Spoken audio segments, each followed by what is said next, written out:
Hello, स्वागत है आप सभी का मेरे यूट्यूब चैनल वांगशान टाइमलेस में। तो आज मैं दोबारा आप लोगों के समक्ष उपस्थित हुई हूँ मेरी कहानी द स्ट्रिंग्स ऑफ एटर्निटी का लास्ट पार्ट लेके। तो शुरू करते हैं इस पार्ट को। इस एपिसोड की शुरुआत भी उसी पुराने टेम्पल से होती है। रात का समय है। टेम्पल कैंडल की लाइट से पूरी तरह से जगमगा रहा है और पास में ही गुचिन भी रखा हुआ है। लान वांगजी एक बार फिर पास्ट को याद करके गुचिन बजाता है। वीइंग उसे आंसू भरे नजरों से देख रहा होता है। उसी वक्त दोनों को कुछ पास्ट की आवाजें सुनाई देती है। हमारा पास्ट वाला विभूषण कहता है, राजान देखो मैं वापस आया हूँ, इस बार हम जरूर एक होंगे। हमारा लानवांग जी कहता है, मैंने हमेशा तुम्हारा इंतजार किया है और जरूरत पड़े तो मैं हर जन्म तुम्हारा इंतजार करता रहूंगा। इस तरह से हमारा ये सीन यहीं पे कट हो जाता है और अब हमारा 17th सीन स्टार्ट होता है। इस सीन में हम देखते हैं कि लान वांगजी और विंग उसी टेम्पल में बीच में बैठे हुए हैं। तभी अचानक उन्हें एक कमरा दिखाई देता है। उस टेम्पल में एक कमरा दिखाई देता है। वो दोनों उस कमरे से उन्हें अलग की आवाज़ सुनाई दे रही थी, वही धुन सुनाई दे रही थी। तो वो उस कमरे की ओर आगे बढ़ते जाते हैं। वो जैसे जैसे कमरे की ओर बढ़ रहे थे, उन्हें ऐसा लग रहा था मानो ये कमरा उनसे उतने ही दूर होता जा रहा है। फिर भी वो दोनों उस कमरे की ओर चलते रहते हैं। फाइनली वो उस कमरे में पहुंचकर उसका दरवाज़ा खोलते हैं तो उन्हें ऐसा लगता है मानो कि यह लान क्लान के ओल्ड लाइब्रेरी का नज़ारा दिखाई देता है। मतलब कि जो वो कमरा था उसका जो इनसाइड था फुल जो ओल्ड लाइब्रेरी का इनसाइड था सेम वैसा ही होता है। तो उसमें बहुत तरह के स्क्रॉल्स रखे हुए थे। अचानक इन स्क्रॉल्स में एक लाइट सी चमकने लगती है और दो स्क्रॉल्स जिन्हें की रेड थ्रेड से बांधा गया था वो अचानक से इनके सामने नीचे गिर जाता है। लान वांगजी उन दो स्क्रॉल्स को उठा लेता है और उन्हें खोलता है। तो इससे उसे पता चलता है कि उनके पास लाइफ में क्या हुआ था। तो चलो हम जानते हैं कि उनके पास लाइफ में क्या हुआ था। उनके पास्ट में जो लान एंड एल्डर्स थे वो विंग और उसके ब्लैक मैजिक के खिलाफ थे। वो सोचते थे कि विंग लान वांगजी के बिल्कुल लायक नहीं है क्योंकि वो काला जादू करता है और उसने पक्का लान वांगजी को कोई ब्लैक मैजिक करके अपने वश में करके रखा है। इसीलिए वो उससे लान वांगजी को हमेशा दूर रखना चाहते थे। उसके साथ ही हमारा विलन जो है मैंग याओ है। मैंग याओ भी विंग को और लान वांगजी दोनों को पसंद नहीं करता था। इसका कारण यह है कि मैंग याओ पहले लान वांगजी को पसंद किया करता था। तो एक बार वो लान वांगजी को प्रपोज कर देता है शादी के लिए। तो लान वांगजी सीधा उसे मना कर देता है कि मैं तुमसे प्यार नहीं करता कह के। तो इससे जो हम मैंग याओ है उसे बहुत गुस्सा आता है कि इसने कैसे मुझे मना कर दिया। तो लेकिन वो चाहता है कि इसने मुझे मना किया लेकिन फिर भी मैं इसके दिल में अपने लिए जगह बना कर रहूँगा। ये सोचकर वो लान शिचेन को अपने प्यार में फंसाता है और वो उससे शादी कर लेता है ताकि वो लान वांगजी के पास रह सके और उसको ताकि वह उसे अपने प्यार के जाल में फंसा सके। लेकिन यह संभव नहीं हो पाता है क्योंकि लान वांगजी उसे प्यार नहीं करता था।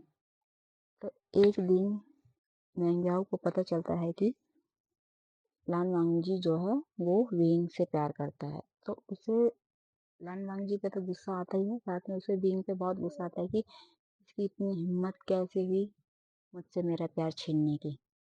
तो वो लान लान एल्डर्स को विंग के खिलाफ भड़काना शुरू कर देता है कि ये ब्लैक मैजिक करता है, मतलब बहुत गलत गलत बातों विंग के खिलाफ उन्हें बता देता है कि ये लोगों पर ब्लैक मैजिक करता है, इनोसेंट पीपल को मारता है, ये सब।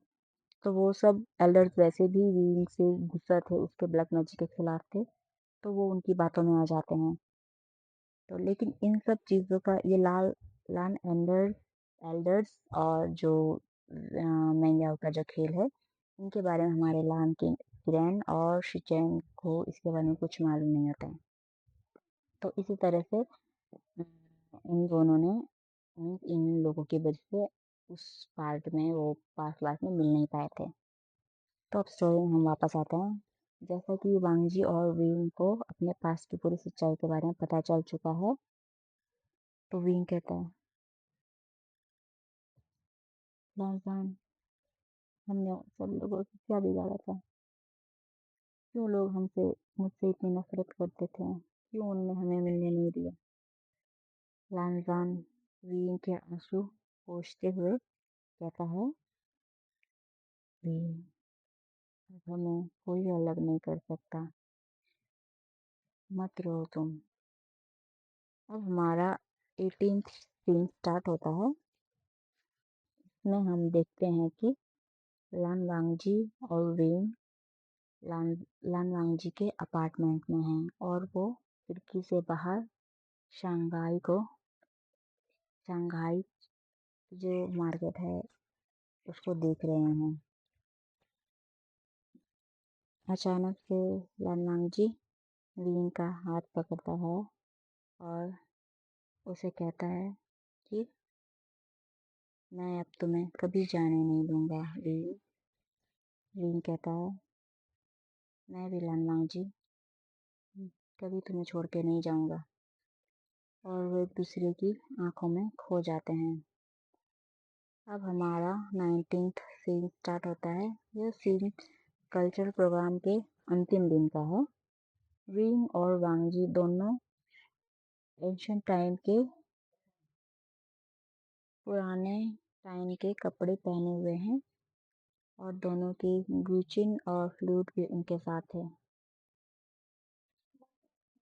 स्टेज बहुत ही सुंदर सजा हुआ है।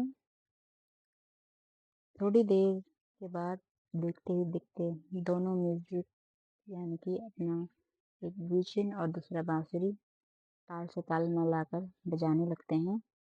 ये धुन सुनकर सभी ऑडियंस मंत्रमुग्ध हो जाते हैं। इसी दौरान हम देखते हैं कि स्टेज के पीछे हमारे हिस्टोरिकल एरा के यंग विंग और वांगजी भी एक दूसरे को मुस्कुराकर देख रहे होते हैं।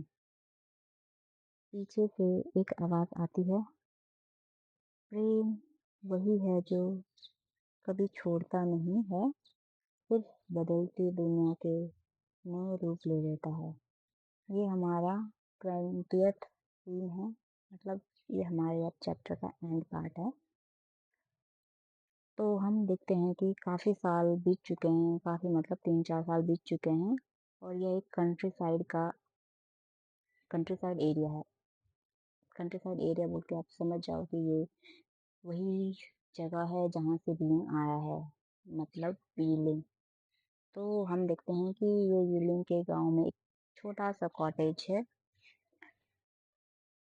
वो कॉटेज बहुत ही शांत है, उसके चारों तरफ लेक है और उसमें लोटस के फ्लावर लगे हैं जो कि इसकी सुंदरता को और भी ज़्यादा बढ़ा रहा है।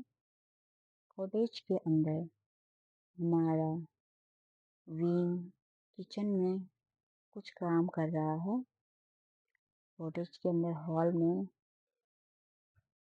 विंडो के साथ में गुचिन को और बांसुरी रखा हुआ है और गुचिन के साथ में ही रिबन भी बंधी हुई है। थोड़ी देर बाद विंग किचन से बाहर आता है और खिड़की से बाहर देखते हुए रानी वांगजी को आवाज लगाता है, कहता है, लालजान, आ जाओ, चाय पीते हैं। तो हम देखते हैं कि लान वांगजी जो है वो गार्डनिंग कर रहा होता है। रींग की आवाज़ सुनते ही वह हल्की सी मुस्कुराहट उसके चेहरे पे आ जाती है और वह वहाँ पे पानी से हाथ धोते हुए अंदर आ जाता है। और वो अंदर आते ही दोनों चाय पीने लगते हैं और एक दूसरे को देखते हुए स्माइल करते हैं।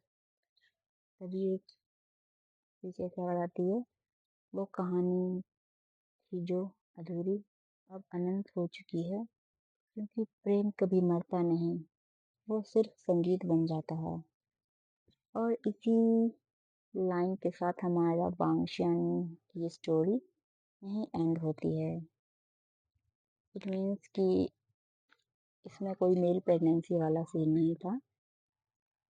तो आप अपने हिसाब से फ़र्दर सोच सकते हैं कि उनकी प्रेगनेंसी हुई नहीं हुई। तो मेरा जो स्टोरी है यहीं पे एंड होता है। तो मिलते हैं आपके साथ मेरे नेक्स्ट स्टोरी लाइन पे। तब तक स्टे ट्यून, बाय बाय।